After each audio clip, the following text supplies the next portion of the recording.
Llega el mediodía. Y en Mañanas Blue continúa el análisis y el debate. Dirige Camila Zuluaga.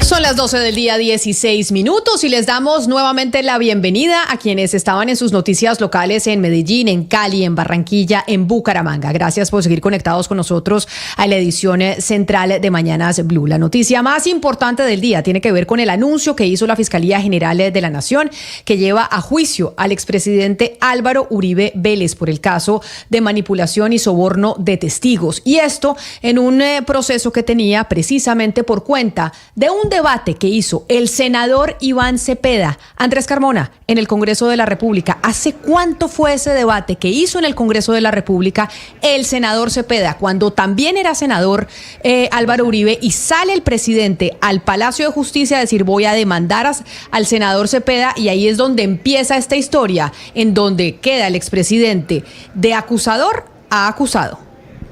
Así es, Camila, cerca de 12 años comenzó este proceso que inició con un debate en el Congreso de la República y que llevó hoy a que la Fiscalía finalmente acusara formalmente y llamara a juicio al expresidente Álvaro Uribe Vélez, un proceso que había pasado por 3 intentos de preclusión, pero nos encontramos aquí en Mañanas Blue con el denunciante, con el senador, hoy el senador por el Pacto Histórico, Iván Cepeda. Senador, bienvenido a Mañanas Blue. Sus primeras impresiones sobre esta decisión de la Fiscalía. Bueno, primero un saludo muy cordial y con tranquilidad, después de tantos años de estar luchando por la justicia. Hoy tenemos la decisión de la Fiscal General de la Nación de al fin llamar a juicio al expresidente de la República. Hay que decir que es la primera vez que una persona que ha ostentado la condición de jefe de Estado es llamada a un juicio en Colombia, y consideramos que sin lugar a dudas esta decisión es ejemplar, porque muestra que no importa la investidura, el poder de un ciudadano, la sociedad colombiana, la justicia llama a rendir cuentas a quien sea. Camila, lo escucha el senador Iván Cepeda. Senador Cepeda, gracias por atendernos a esta hora y precisamente por lo que usted dice de una decisión de la nueva fiscalía. Si bien no es una decisión de la nueva fiscal, sí de esta administración. ¿Usted cree que específicamente obedece a eso, a que ya no está el exfiscal Barbosa al frente de la entidad y por eso es que vemos que se lleva a juicio al expresidente? No, yo creo que son ya muchos años de estar en esto. Es decir, como bien se dijo, son 12 años de estar insistiendo en la necesidad de que la justicia conociera el acervo probatorio. 2 juezas de la República se pronunciaron frente a esto. Ambas coincidieron en que los argumentos de la Fiscalía del entonces fiscal Barbosa no eran argumentos sólidos, y por lo tanto hizo el llamamiento a que la Fiscalía tomara esta decisión. Y bueno, después de tanto tiempo, de tantos esfuerzos, viene una fiscal que se ha comprometido ante el país de ejercer su cargo de una manera independiente, y la persona que delega o la que estaba delegada toma la decisión. Senador Cepeda, ¿esto afecta el plan del acuerdo nacional que usted ha venido promoviendo desde que empezó el gobierno del presidente Gustavo Petro? ¿Esta decisión de la Fiscalía afecta ese plan de lograr un gran acuerdo nacional? Yo espero que no, porque yo considero, y así lo ha dicho el propio presidente Petro, que parte de un acuerdo nacional tiene que ser la verdad. Si hay disposición para que haya verdad, yo creo que está abierta la puerta para que también haya la posibilidad de tejer ese acuerdo.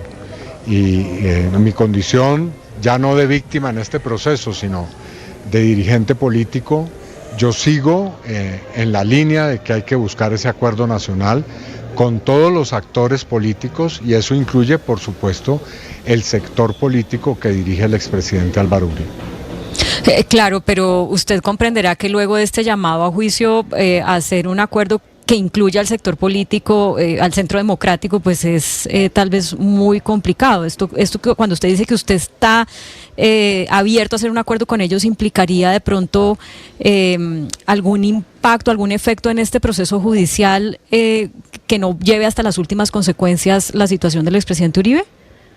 No, yo no me voy a pronunciar sobre ese escenario.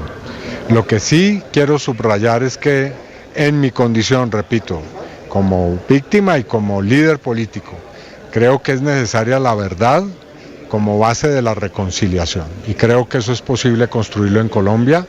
Se ha hecho ya en otros escenarios, así que ese camino hay que recorrerlo.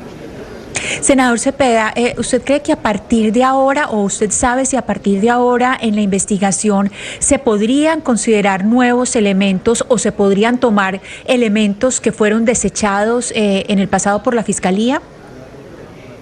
No me voy a adelantar a hacer ninguna clase de pronunciamiento de carácter pues de estrategia judicial, porque no me he podido reunir con mis abogados, no hemos tenido la oportunidad de escuchar a las otras víctimas que están en este proceso y obviamente aquí hay que actuar de una manera rigurosa y meticulosa. Así que llegado el momento daremos todas las apreciaciones y explicaciones sobre cómo vamos a proceder.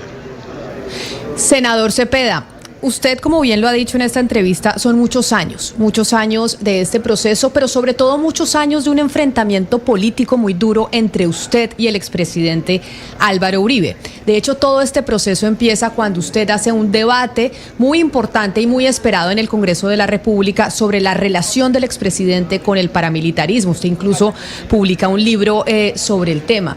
Hoy, tantos años después de ese gran enfrentamiento político en donde se anuncia que el exmandatario va a juicio, pero estamos en un escenario en donde usted está buscando un acuerdo nacional, quiero preguntarle ya algo más personal, y es ¿cómo se siente cuando conoció esta noticia?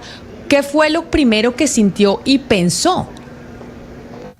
Bueno, no le voy a decir que esta decisión no produce una satisfacción después de tantos esfuerzos y de haber enfrentado tantas dificultades.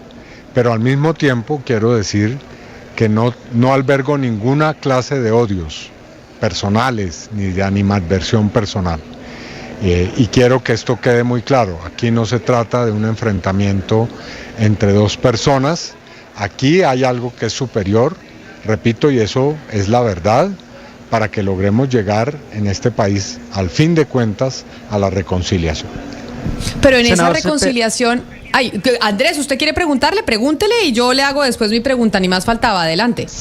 Sí, Camila, senador, pero sin duda hay algunas voces ya del Centro Democrático que están criticando esta decisión que tomó la Fiscalía. No la tomó la fiscal Luz Ariana Camargo, sino sus fiscales asignados a este caso, pero que consideran que es una retaliación política y que es una actuación política. ¿Qué decirle a esos sectores que señalan que esto ya era propio o que era evidente con el nombramiento de Luz Ariana Camargo? No, yo no voy a entrar en esas polémicas.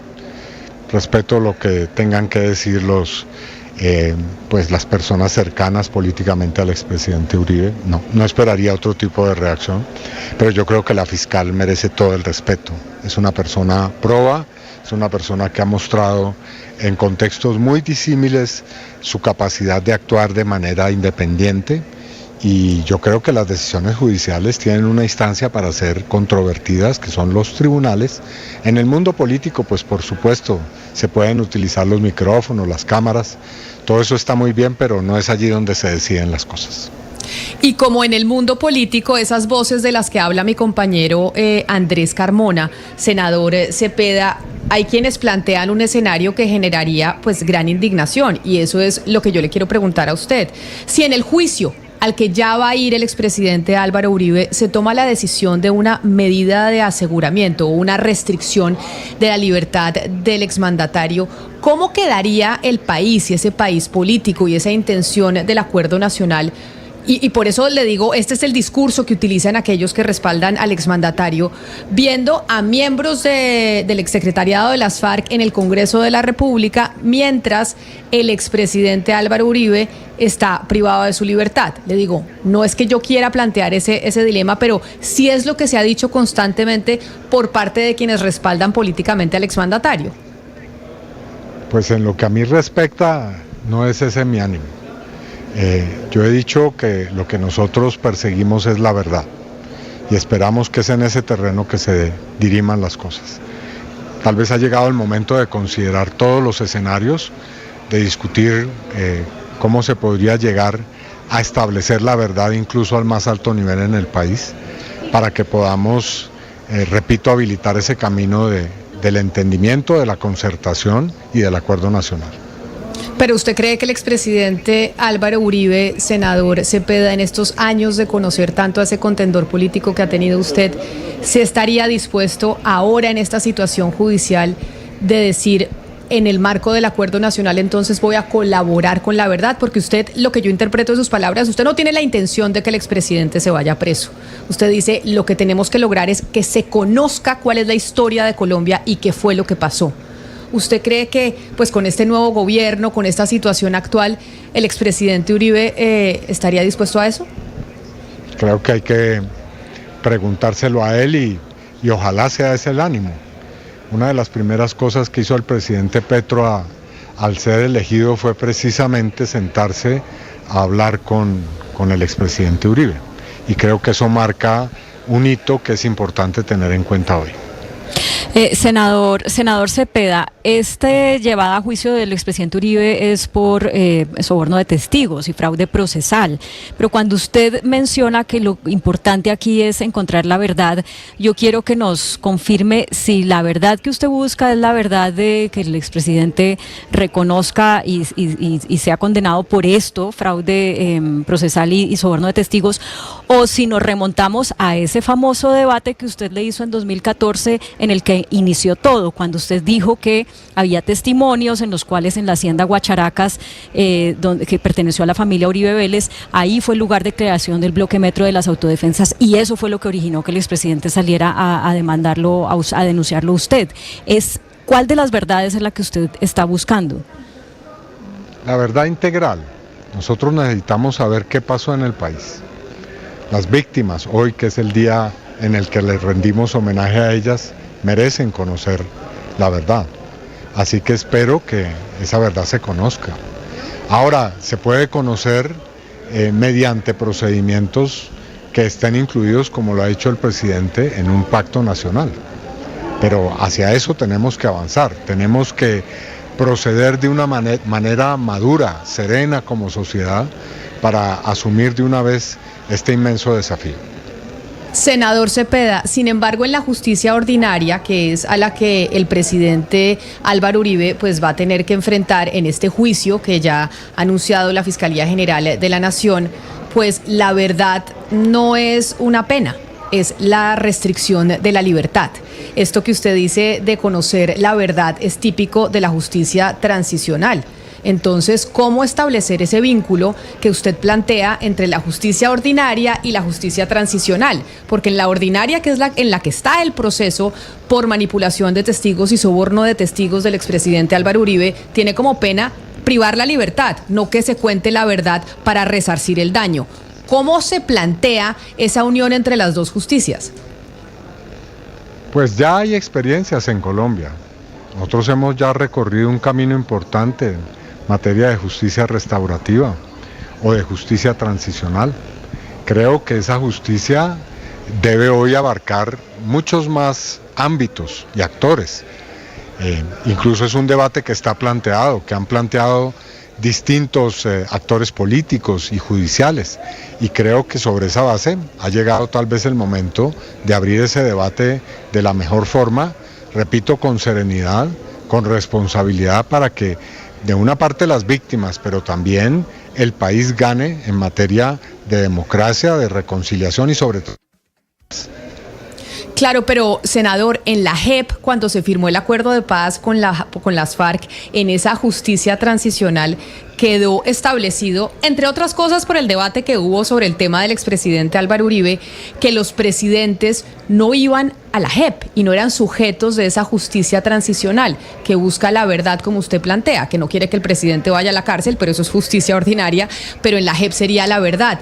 ¿Qué hacer entonces? ¿Una reforma a la JEP? ¿Una constituyente? ¿Cómo conciliar eso que usted está planteando, que es realmente su objetivo final y con el que inició desde el principio cuando empezó usted a hacer estos debates en el Congreso? Pues yo creo que en Colombia tenemos muchos juristas y cada uno tiene mucha imaginación. No dudo en que podremos encontrar fórmulas. No creo que ahí resida el problema, en que no podamos imaginar esos caminos, esos procedimientos, esos mecanismos. El problema reside en tener la voluntad política para hacerlo, y creo que eso es lo que hoy requerimos urgentemente en Colombia. Senador, sin duda, precisamente frente a todas estas propuestas, hay una que llamó la atención esta mañana, frente a un proyecto que pues no se ha radicado en el Congreso, pero que se presentó ante el presidente Petro, que hablaría de un perdón total por delitos menores, incluidos posiblemente los que estaría siendo acusado en estos momentos el expresidente Álvaro Uribe, llamado a juicio. ¿Usted cómo ve ese tipo de iniciativas? Bueno, yo creo que, digamos, el asunto parte de un acuerdo, de un consenso, pero también de que respete ese consenso y ese pacto los principios constitucionales, legales y la justicia internacional. Así que, claro, hay muchas ideas y propuestas, pero esta a la que yo hago referencia debe cumplir esos mínimos estándares. Claro, pero entonces, senador, con esto que usted dice y la propuesta que surge sobre la situación del expresidente Álvaro Uribe, ¿esto quiere decir que el pacto histórico del que usted hace parte insiste en una Asamblea Nacional Constituyente? No, yo creo que no hay que confundir los escenarios. El presidente ha hablado de un proceso constituyente, también lo ha hecho con relación al pacto nacional o al acuerdo nacional. Así que esas alternativas están planteadas, hay que encontrar los caminos para hacerlas realidad en este momento. Estamos hablando. Senador Cepeda, sí, adelante, yo quiero insistirle al senador Cepeda a propósito de la pregunta que hacía Andrés, si está de acuerdo con esa ley de punto final que incluiría a los excombatientes de las antiguas FARC, algunos paramilitares, incluso como Salvatore Mancuso, y en este caso obviamente si es procesado y condenado el expresidente Álvaro Uribe Vélez. No, yo creo que una ley de esta naturaleza debe pasar por una discusión nacional y repito, una concertación, y debe cumplir con unos mínimos de constitucionalidad y también de estándares internacionales. Así que lo que diría es que no cualquier propuesta puede llenar esos requisitos y no cualquiera que está en este momento en consideración del Congreso.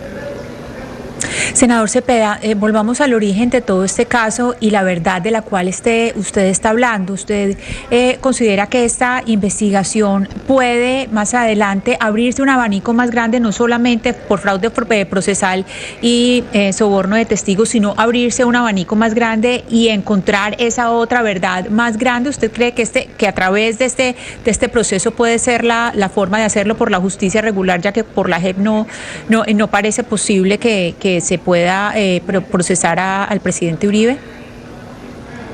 No, este proceso tiene unos límites muy claros, pero existen otros que están en curso en la Corte Suprema de Justicia y en la propia Fiscalía que atañen a este asunto o a estos asuntos.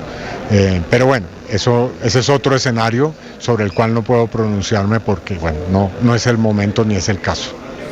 Y yo agradeciéndole enormemente, senador Cepeda, estos minutos, sobre todo pues porque entenderá que era muy importante tener su voz hoy después de este anuncio de la Fiscalía.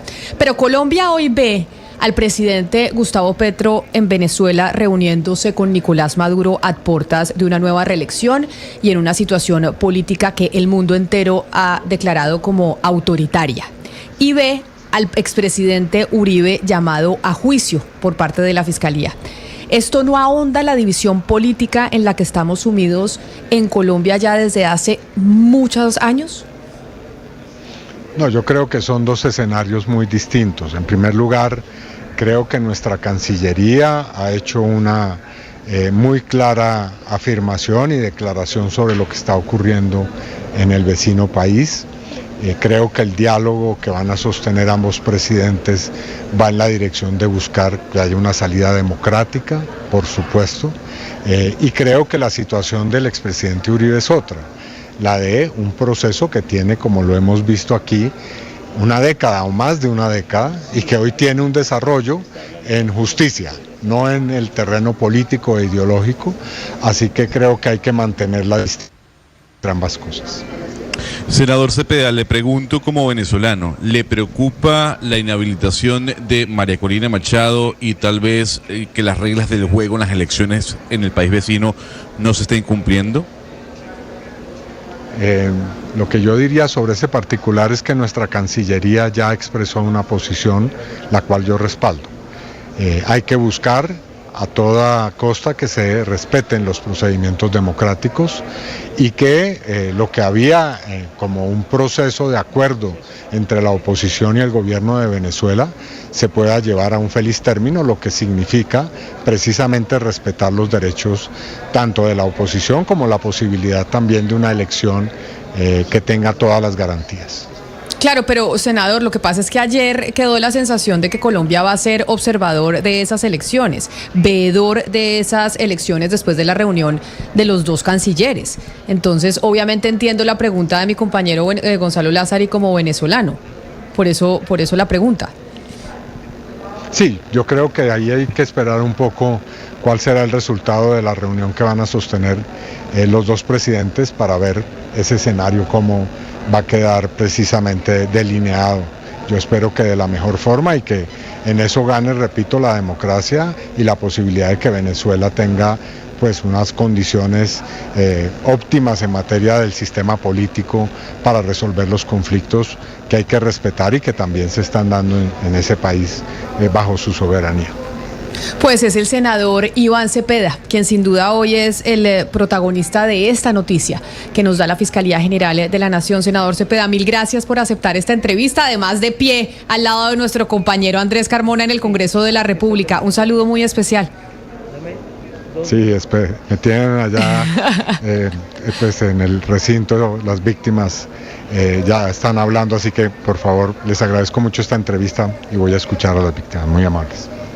Claro que sí, es Bueno, el senador Camila. Iván Cepeda. Andrés, pues muchas gracias por lograr tener ahí al senador parado durante media hora para poder hacerle esta entrevista, porque sin duda me imagino que eran muchos colegas suyos allá en el legislativo que estaban intentando coger al senador para tener sus reacciones.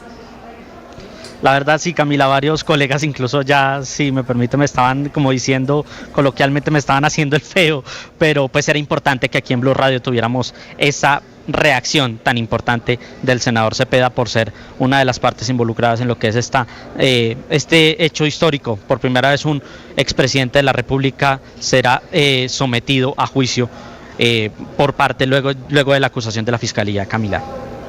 Andrés, gracias. Y usted allá con los senadores, porque recordemos que nuestro Andrés Carmona es uno de los un congresista adicional, porque él tiene su oficina allá en el Congreso de la República. Andrés, gracias. Y a propósito de justicia, Ana Cristina, quiero preguntarle sobre un caso, y es el de otro caso de la JEP, porque hoy inician los interrogatorios de alias Otoniel. Recordemos que Otoniel, para quienes ya no lo tienen muy grabado en la cabeza, era uno de los líderes de ese clan del Golfo, el clan del Golfo que hoy es la estructura criminal más importante del país y que genera más daños en el territorio nacional. Inicia el interrogatorio de Otoniel ante la JEP. Esto es en Estados Unidos, ¿cierto? Porque a Otoniel lo extraditaron. Claro, Otoniel está extraditado desde el 5 de mayo de 2022. Camila, recuerde que se lo llevaron y hoy empezó ya desde las 9 de la mañana, hora de Florence, Colorado, que es el lugar donde está él, la cárcel donde está él, que es en la mitad de un desierto, es una cárcel en la mitad de un desierto. Está haciendo una declaración juramentada, que eso pues tiene mayor valor probatorio. ¿Quién es la delegación? ¿Quiénes van a entrevistar a Otoniel? Son los magistrados Alejandro Ramel y Gustavo Salazar y los magistrados auxiliares Hugo Escobar y Nicolás Arana y el asistente de despacho María Upegui. Ellos 5 eran la delegación inicial y le digo eran pues porque se planeaba que los que iban a entrar eran ellos. Pero resulta, Camila, que la procuradora Margarita Cabello hizo hasta lo imposible para poder llevar un delegado de Procuraduría. Y ese delegado de Procuraduría es el delegado primero ante la JEP, que es el señor Alonso Pío Fernández Angarita.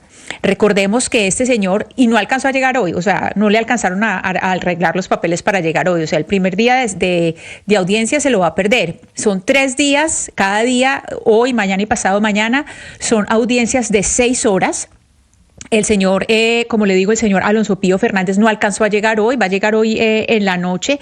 Él es un abogado de la Universidad Sergio Arboleda, fue asesor del Ministerio del Interior de Carlos Holguín en el gobierno de Uribe y pues este señor también fue gobernador encargado de Córdoba en el año 2008, encargado por Álvaro Uribe. Entonces, la señora Cabello consiguió poner en esa audiencia a que este señor Alonso Pío Fernández oiga toda la audiencia, todo lo que va a decir Otoniel, menos pues lo que va a decir hoy, y le quiero, pues recordemos que Otoniel en su primera audiencia en la JEP, pues dijo los nombres de más de 60 políticos, militares y funcionarios que estaban implicados con el Clan del Golfo, y bueno, hay algo muy importante, Camila, pues contar que hoy pues esa cárcel en que tienen a Otoniel, la cárcel de Florence, Colorado, es una cárcel donde tienen a las personas más peligrosas. Solamente le cuento que allá estuvo Ted Kaczynski, el Unabomber, estuvo en esa cárcel. Esa cárcel es la misma cárcel a donde trasladaron al Chapo Guzmán. Es la cárcel donde está Ramzi Youssef, que es el terrorista que planeó pues la voladura, el atentado contra las Torres Gemelas. Es la cárcel donde está Ramón Mata Ballesteros, el escapo hondureño.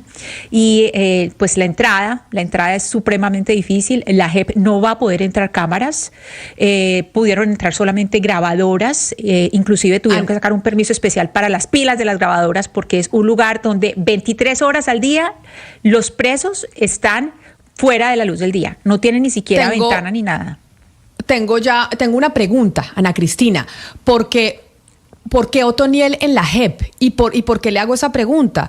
Porque Otoniel está en la JEP como líder del Clan del Golfo o como qué, porque no se suponía que los paramilitares no iban a ir a la JEP, o sea que los paramilitares no tenían permitido ir a la Justicia Especial para la Paz y así quedó establecido. ¿Qué es lo que va a pasar con Otoniel? ¿Que va a ser como Mancuso? ¿Que van a decir que Otoniel también operó como un actor bisagra con las fuerzas militares, o no entiendo por qué razón Otoniel está teniendo la posibilidad de tener una audiencia ante la Justicia Especial para la Paz? Recuerde que en una primera instancia él había hablado en la JEP, Camila, porque de todos modos hay asuntos que son aportes a la verdad y que él estaba en eso de aportes a la verdad. La pregunta es, este señor que está condenado a 45 años en Estados Unidos, de esos 45 años por narcotráfico, pues 17 años serían de condena efectiva, o sea, de cárcel efectiva. ¿Por qué hablaría con la JEP?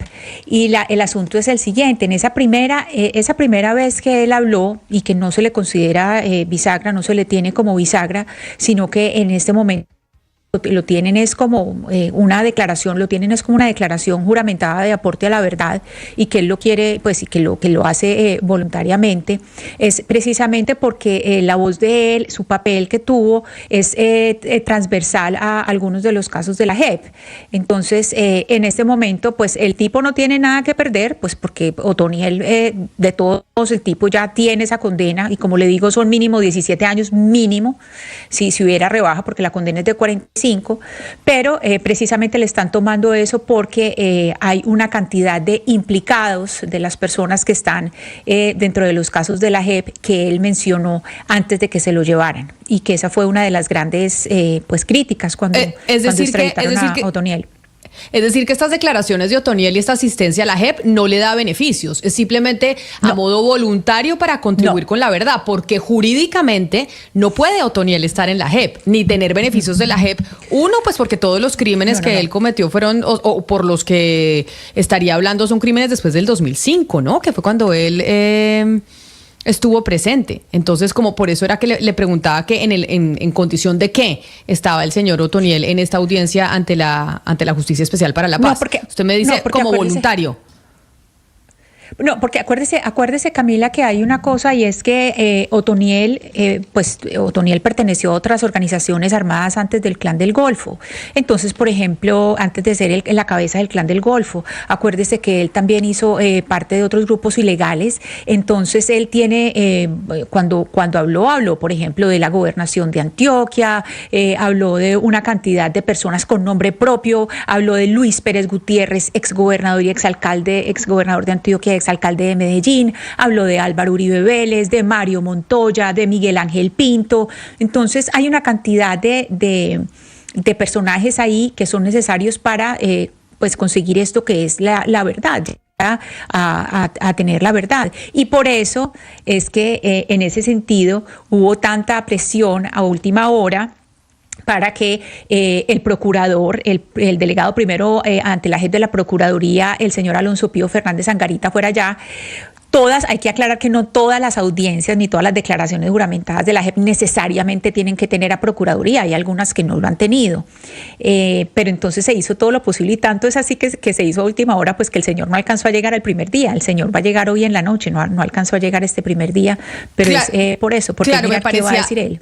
Me parecía raro es porque Otoniel lo vinimos a conocer tarde, ¿no? O sea, o por lo menos yo, a Otoniel lo vinimos a conocer en el gobierno de Juan Manuel Santos. Entiendo, ahí es cuando yo lo tengo en mi cabeza, después del gobierno de Juan Manuel Santos. No lo tengo como antes. Y se supone que la jurisdicción de la JEP va hasta crímenes que se cometieron hasta que se firma el acuerdo, es decir, 2016. Es decir, Otoniel, que no era tan famoso, tenía de muchos años atrás ya relación con todos estos actores, ¿es lo que entiendo? Sí, claro, porque es que, como le digo, Otoniel no solamente estaba en el Clan del Golfo, sino que Otoniel venía de estar en otros grupos armados. Entonces, Otoniel tiene como una serie de conocimiento y tiene, es decir, ha sido partícipe o fue partícipe con una serie de personajes, de políticos, de militares, y que eso ayuda a conseguir como toda la verdad total que están tratando de alcanzar, y es transversal a algunos casos de la JEP, algunos de los macrocasos.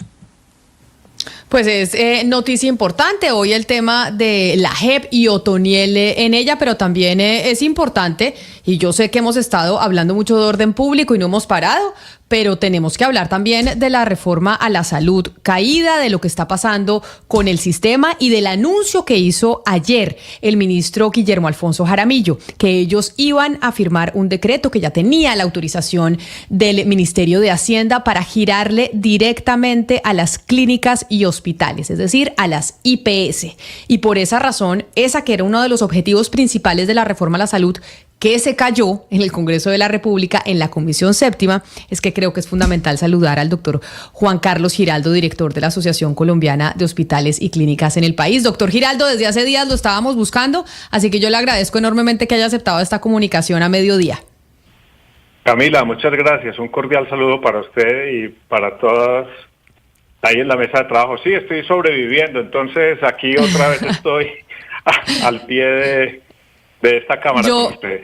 Yo sé que usted estuvo ante la Corte Constitucional, que ha tenido unos días muy movidos por cuenta de todo lo que ha pasado con la reforma a la salud, pero ayer hubo un anuncio que nosotros comentábamos aquí del ministro de Salud sobre que ya les va a girar directamente la plata a las clínicas y a los hospitales, y quería preguntarle la reacción que tienen directamente esas entidades fundamentales del sistema de salud. Bueno, sí, Camila, vea, lo primero que hay que decirle a la audiencia es que el asunto del giro directo es un mecanismo fundado hace más de 12 años, que tuvo o que tiene hasta el momento un gran desarrollo para mover la plata en el régimen subsidiado. Lo que se está anunciando ahora y que nosotros lo venimos pidiendo desde hace muchos años es que se pueda extender esa modalidad de movimiento de los recursos también al régimen contributivo. Lo que se presentó ayer y que esperamos se pueda perfeccionar en el trámite y se pueda firmar como un decreto ya y que quede en firme, es esa extensión también hacia el régimen contributivo. ¿Por qué eso es importante para el sector prestador? Porque eso va a garantizar algo que por lo que ustedes nos han oído quejar toda la vida, y es: aquí hay unas grandes dificultades con el movimiento de los recursos, unas grandes dificultades de liquidez. las platas se quedan atrancadas en diferentes lugares y no llegan al sitio donde se prestan los servicios, que son las instituciones hospitalarias, las clínicas, los dispensarios, las IPS en general. Este mecanismo yo creo que nos va a aliviar mucho en esa enorme pugnacidad que hemos tenido en el sistema de salud, va a dar liquidez y eso va a permitir que todas estas instituciones pues sí puedan seguir operando. Pero, doctor, con una salvedad que tiene que quedar claro, ojo, estamos hablando de la liquidez. Otra cosa es el tema de la suficiencia, otra cosa es el tema de las carteras represadas o antiguas, sobre las cuales se tendrán que aplicar otra serie de remedios. Pero para cerrar esta respuesta, nosotros lo recibimos como algo que estábamos esperando, que es necesario y que creo que es positivo. Pero, doctor Giraldo, con todos los ajustes que se podrían hacer, ¿usted no cree que es muy peligroso para el largo plazo que se elimine del todo el filtro del aseguramiento o el filtro financiero que existe hoy en día? Porque obviamente el incentivo que tienen ustedes, tanto públicos como privados, pues es pedir la mayor cantidad de plata posible. Tanto las IPS honestas, pero también tienen un incentivo de generar plata, porque hay muchas que son negocios y tienen todo el derecho, y otros públicos que así son corruptos, que se ha demostrado como ha habido carteles a lo largo de la historia. Entonces el incentivo de ustedes es pedir plata y pedir plata, eliminándose un filtro. ¿Usted no cree que a largo plazo esto puede romper financieramente al Estado, el fisco del Estado? Bueno, vea, hay varios comentarios y le hallo mucho valor a lo que se está diciendo. Lo primero es, ojo, aquí antes de pedir plata y de estar en estas peticiones de liquidez, no hay que olvidar que aquí previamente hubo una atención a una población. Y antes de esa atención a una población, pues hubo una población enferma que tenía una serie de requerimientos de salud. Entonces, lo que se está mirando es el asunto de la facturación y la necesidad de recursos. Pero, ojo, lo que estamos viendo nosotros es que hay una demanda que está creciendo de servicios y que se tiene que enfrentar y que se puede enfrentar de una mejor manera la siguiente atención si hay una liquidez suficiente en el movimiento de esos dineros. Lo segundo, aquí no se está eliminando, y esto es muy importante decirlo, el papel de la EPS.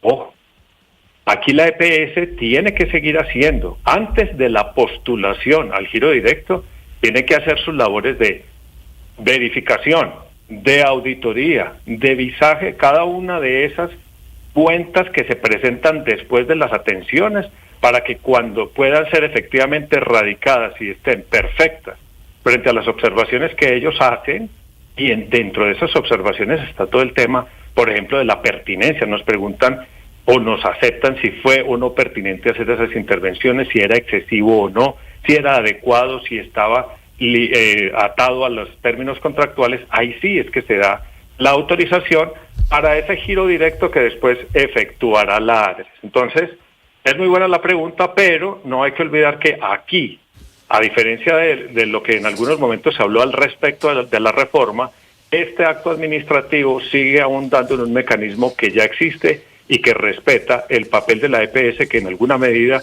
es ser ese controlador o comprador inteligente. Eso no se está perdiendo. Te estás haciendo una función de tesorería más rápida hacia la prestación. Doctor Giraldo, a mí en lo personal me ha llamado la atención que ustedes hayan salido a celebrar este anuncio de formalización de ese giro directo que ya se venía implementando en el régimen subsidiado, porque recuerdo una carta que ustedes enviaron hace relativamente poco, hace cuestión de unos 3 meses tal vez, al Ministerio de Salud y a la ADRES, en la que decían que había un retraso en ese pago directo, o sea que en eso que se planteó como como un salvavidas precisamente para evitar esas talanqueras en el flujo del dinero a través de la CPS, pues también estaba pasando lo mismo. El gobierno no estaba girando oportunamente, ese mecanismo no estaba siendo eficiente. Entonces, ¿qué les hace pensar a ustedes que ahora sí lo va a hacer?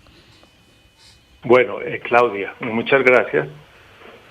Sí, nosotros en un documento que presentamos, que era el Plan Extraordinario de Liquidez, una de las motivaciones era que precisamente se tenían que hacer algunas modificaciones o hacer unos ajustes en el tema del giro directo, porque estábamos observando que en régimen subsidiado estaba caído.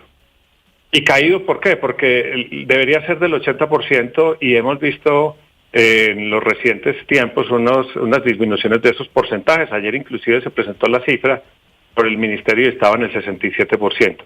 Yo creo que esto es nuevamente presentar para los dos regímenes y para los presupuestos máximos una obligatoriedad de una serie de procedimientos que nos garanticen que se llegue a ese 80%. Claudia, ahí lo que se necesita, aparte de que se renueve el marco normativo, como es lo que se está haciendo acá, y se generen, digamos, unas extensiones de ese mecanismo ya aprobado, se necesita que también haya un papel mucho más fuerte de las autoridades que tienen que ver con la inspección, vigilancia y control. Y en este caso yo me refiero a las dos que hablan de los números en el sistema, que serían la Contraloría y especialmente la Superintendencia Nacional de Salud. Con eso le quiero decir que puede ser perfecto el mecanismo, la norma se puede renovar, las intenciones pueden ser muy buenas, pero aquí sí se necesita que haya una labor mucho más proactiva por parte de esas entidades. Permítame ahora preguntarle por el informe de la Contraloría sobre las EPS, que es lo que ha dado, digamos, el insumo para la intervención de las EPS por no cumplir con los requisitos técnicos y demás. Esa presunta corrupción y esos dineros desaparecidos de los que habla la Contraloría y también la exministra Corcho, eso es, ¿ustedes cómo lo ven desde los hospitales? ¿Ustedes veían esa corrupción? ¿Pueden, digamos, ahora participar diciendo qué bueno que por fin alguien lo está diciendo o creen que es una exageración? No, pues es que, mire, yo lo que he dicho en estos debates es, en el sistema de salud tiene que haber alguien que tenga la presunción de legalidad en los números que pronuncia. Y yo creo que en eso nosotros no podemos dudar de lo que presenten entidades serias como la Superintendencia o la Contraloría. Lo que nosotros sí, y con eso quiero decir, ponernos nosotros a hacer comentarios si estamos a favor o en contra, si nos parece bien, pues habrá que mirar cuáles son las cifras que ellos presenten. Y también hay que decirlo acá, Claudia, y usted lo vio, que en horas recientes, pues la propia Contraloría dijo esto que se ha movido en medios y ante la opinión pública son unas cifras preliminares, todavía faltan unos descargos y por lo tanto esto no es tan firme. Entonces, yo creo que hay que esperar, pero sí debo decirles algo. Mire, acá nosotros venimos hablando de cartera, ustedes lo han reseñado acá en estos micrófonos y de todas las dificultades del movimiento de los recursos. Y una de las excusas usuales de muchos agentes es que no nos coinciden los números. Y con eso hacen ver este tema tan duro de la liquidez y de la suficiencia dentro del sistema de salud como si fuera simplemente una discrepancia de información, cuando aquí lo que hay de verdad es un problema serio al interior del sistema con los movimientos y con las cantidades de los recursos que hay. Ahí es cuando yo vuelvo a invocar eso. Tenemos que creerle a alguien, y ese alguien formalmente en el organigrama del Estado son esas dos instituciones. Cada uno de nosotros presenta sus observatorios, ustedes conocen el nuestro de cartera, pero si hay otro que presenta otros números, yo creo que hay que mirar cada uno de ellos, pero entender que los que al final del día son los que precipitan las decisiones son los de esas dos entidades.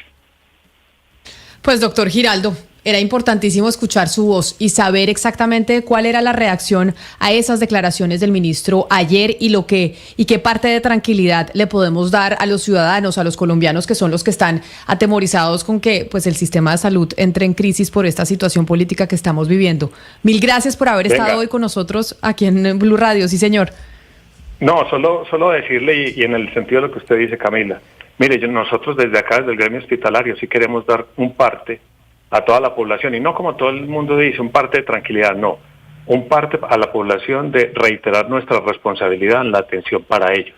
Estamos haciendo todo lo posible por estar abiertos, por seguir funcionando, por seguir atendiendo, y por eso una medida como ese giro directo nos va a ayudar a garantizar una liquidez, que no resuelve todo el problema, pero garantizar una liquidez que da la tranquilidad para seguir operando y también el oxígeno, metafóricamente, para seguir pensando en las otras soluciones estructurales y de fondo para poder avanzar hacia un mejor sistema de salud. Muchas gracias. Doctor Giraldo, usted muchas gracias por atendernos el día de hoy. Nosotros llegamos así, de esta forma, al final de la emisión de Mañanas Blue, con un día muy movido a nivel noticioso. Mil gracias por haber estado conectados con nosotros a través de nuestro canal de YouTube y en todas las frecuencias de Blue Radio alrededor del país. No se muevan, porque ya llega Ricardo Ospina y todo el servicio informativo de Blue Radio para seguir contándoles lo que pasa en Colombia y en el mundo. A esta